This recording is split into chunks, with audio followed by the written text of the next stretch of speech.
Hello po, Taurus. Welcome po sa inyong reading. So this is for July the 11th to July the 13th reading. Para po sa mga bago, don't forget to click the subscribe button. Smash the like button, comment below kung kayo po ay nakaka-resonate, and hit the notification bell. Kung gusto niyo po ng dalawang reading sa akin, meron po tayo dun sa kabilang channel, that is Babaylan TV. Yan po ang ating unang channel catered for our international audience. Ano po. So, Taurus, I want you to know that this is a general reading. You may resonate with the entire reading, or you may resonate with some bits and pieces of the reading. Take what's only yours. So, simulan na natin. We're actually either leaving or sabihin natin, carrying this, carrying muna. We're carrying this burden with grace, Pero deep inside, medyo gigil na tayo. Deep inside, medyo gusto na natin magsalita. Deep inside, parang gusto na natin i-call out si person, Need to stand our ground. So, kumbaga, ikaw yung taong may class, Although kahit minsan sinusubukan tayo ng panahon or ng pagkakataon na sumigaw, mag-iskandalo, ayan. Pero hindi natin ginagawa. Nandun pa rin talaga yung sinasabi nating pagka-edukado, natin. Yung hindi sa sinasabi natin, oy, mabait akong tao. No, hindi rin, Taurus, si Taurus pa. Although mababait naman talaga ang Taurus.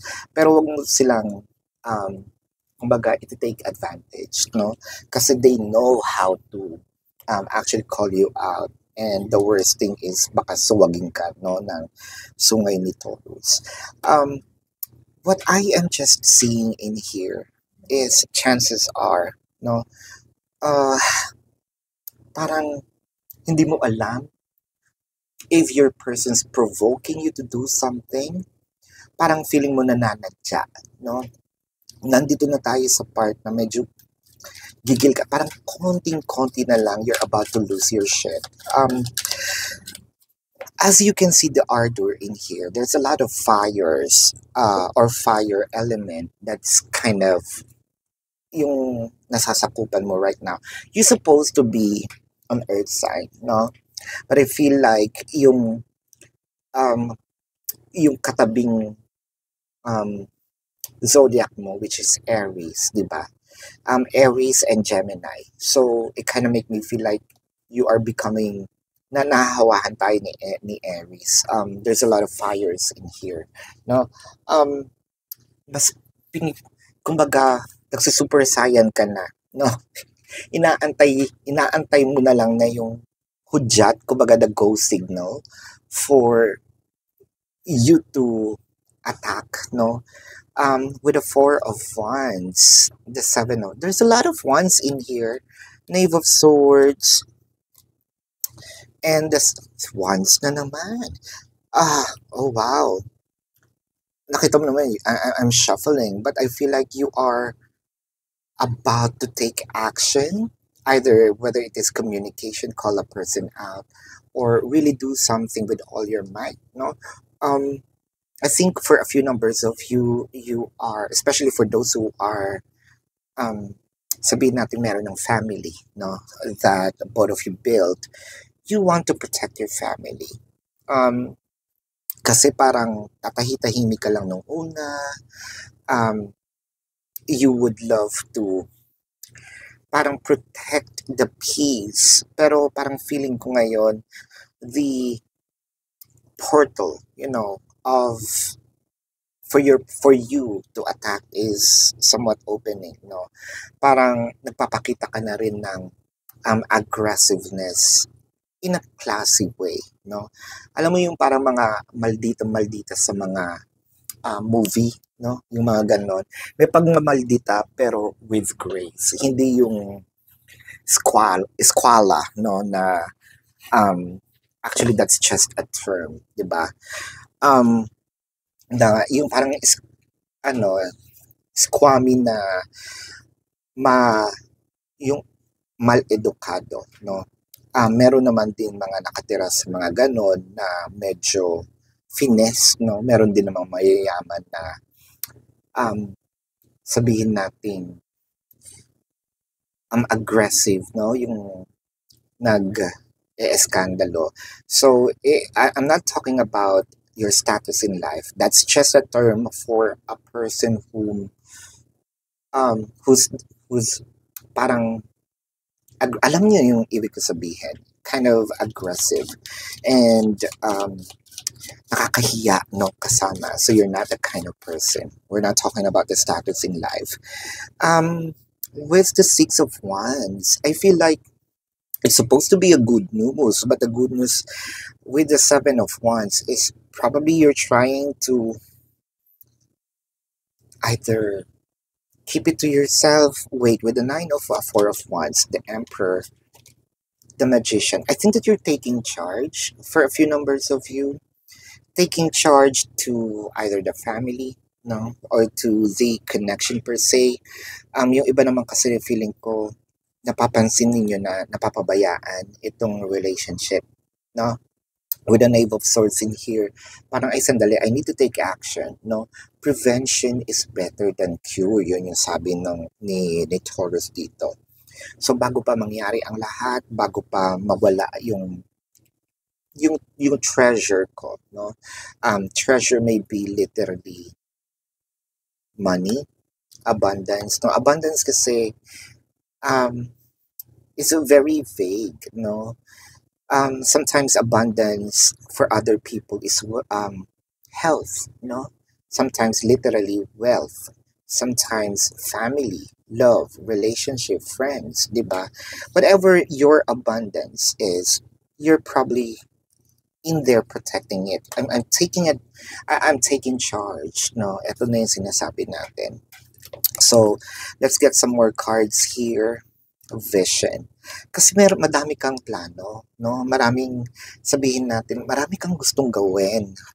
Kumbaga, na foresee na natin, kumbaga planado na nga lahat eh. Meron tayong mga magagandang adhikain, no? Sa relationship. Kumbaga, things are already set up. So, let's shuffle some more cards. Pero bago tayo magpatuloy, gusto ko lang humingi ng konting pabor sa inyo. Meron pong gumagamit kasi ng account ko, no? I mean, not this account. May nag-create siya ng account.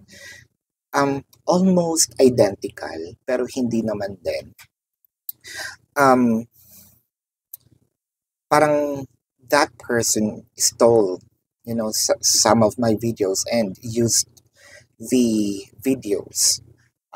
My videos, ang nakakabahala doon, apart from the intellectual property because ako yung nagpagod sa video, it's actually kung nagpaalam, that's okay, pero hindi eh. What's alarming is, kasi meron akong isang video doon na meron akong mukha. And that person's using my identity. So, nagme-message na siya sa iba to actually solicit. Kung totoong reader man yon, no? Bakit kailangan kumuha ng property ng iba? Wala ba siyang tiwala sa sarili niyang reading? So, I'm already taking actions on it. So, that's actually, we can say that is a scammer. Kasi kung totoo kang reader, you wouldn't use someone else's identity, diba? So, might as well do your own, diba? Pero the mere fact, halos ginaya niya dati kasi pati yung mga how I arranged my videos, no? Pati yung logo, kinuha niya. So that's actually identity theft. I'm taking actions, pero please, lalo na kung meron kayong mga TikTok, please, medyo na-stress na rin kasi ko. Worst nito, baka itigil ko na to para hindi siya, I need to protect myself, no? Ayaw naman natin itigil natin tong reading, no? Kasi medyo na-stress na rin ako. So might as well, please report. Nandun po siya sa description box. Let's go back to your reading. Taurus, patawad po, no, sa pag-pause. Knight of Wands, Knight of Cups, and Ace of Cups. Mahal naman natin talaga. Gusto natin kasi to move the connection into another level of commitment. Kaso parang nagfa-fluctuate na yung energy, no? Medyo hindi na smooth yung way, yung daan. Even though ganun mo pa rin siya kamahal, it's much better sana na mas okay kung ang ipinaglalaban nating pag-ibig, yung ipinaglalaban din tayo. 'Di ba? Kasi parang feeling mo napapabayaan ako, no? Nawawala na yung sense of um, parang yung disiplina niya, nawawala na rin yung sense of responsibility niya, no? Sa atin. Hindi man ganun kalala, pero napapansin mo na. Kaya nga prevention is better than cure, yun yung sabi mo. With the Two of Coins.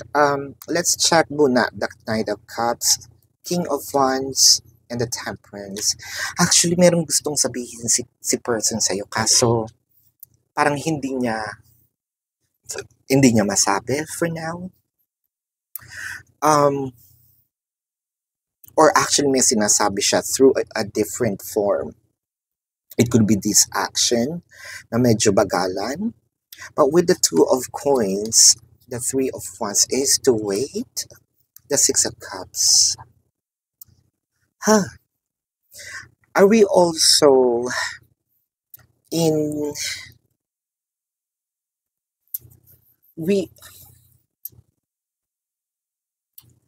You know what? We are in a competition, no, sa nakaraan niya. It might be a person, it might be an event, it might also be a trauma, pero something from the past or someone from the past is trying to hinder your person to move the connection into another level of commitment, no? With the Ten of Cups, ang lapit na eh. Konting-konti na lang eh. You're about to hit the goal. That's why probably you're taking actions on it. Kasi parang natatanaw mo na, no? You can almost see it, taste it, touch it, feel it, smell it. Pero konting-konti na lang. And I think what you're doing, you are on the right path. Ipinaglalaban talaga yung pag-ibig. And I am seeing success in what you're doing. Let's check here the feelings, no? Either your feeling or the feeling of your person. Ano po? Our love will never cease to exist, and I think that this is your feeling, no? This is your goal. Paglalaban ko, hindi tayo magtatapos at never matatapos itong relationship natin. No, nunca, never. I remember the days we met like it was yesterday. Parang sa'yo, no, these might be the best relationship that you have. That's why you are also fighting for your might, to win this, to finally get what you wanted and probably sabihin natin i-achieve yung ating goals in this connection, no? So let's check the zodiac sign of your person. I'm seeing Sagittarius, I am seeing Leo, I'm seeing Pisces, Scorpio. It might also be Taurus, no? Kapwa Taurus, Cancer. Yeah, Aries is dominant. Did I say Virgo? Capricorn? Yeah, so did I just say Leo? Yes, oo. So yan po ang inyong reading. Again, Taurus, no? Sana po mai-report nyo yung nandun sa description box. Medyo stress na tayo, no? Nahahati din yung oras ko for the reading, no? Kailangan lang kasi ng mass reporting para matigil na yung account, no? Hindi ko po kaya ito mag-isa. I need your help to finally stop, no, that person. Tulong na po sa akin at tulong na rin sa kapwa natin dahil sayang din naman yung pera nila, no? Kung sila ay nai-scam ng hindi naman reader. Kasi kung reader yan, bakit ka gagawa ng, ba't kukuha ka ng logo, no? Gagayahin mo yung account ng isa. May, may mga tweaks, no, na mga, syempre hindi niya magagaya yung original. Pero, pag tinignan mo siya, kung hindi ka mabusisi, no, you will think na it's me. So, Taurus, again, this is your reading. Para po sa mga bago, don't forget to click the subscribe button, smash the like button, comment below kung kayo po yung nakaka-resonate, and hit the notification bell. Kung gusto niyo po ng dalawang reading sa akin, doon po yan sa Babaylan TV, no? And nagla-live din po tayo doon. So, might as well take advantage of it habang nandito pa ako. I don't know, baka i-stop ko rin kapag hindi to na-stop. And you can ask a question sa comment section as long as the question is answerable by yes or no. Taurus, kung hindi po kayo masasatisfy sa yes or no na sagot, sa description box, nandun po yung information at yun lang po yung information, no, na I am transacting. Nandun po yung number, my number, no, for transaction. Also, the name that you can match. Pag hindi yun nag-match, hindi ako, no? Especially pag ako yung naunang nag-message daw, so hindi ako yun. Nandun po yung amount, no? The forms. I also created a 4+1, no, na promotional or promotion, no, take advantage of it. And if you also want to book a private reading, nandun din po yan, no, sa ating description box. Love and light to you. Namaste. Paki-report. I love you all. See you po sa susunod na reading. Goodbye.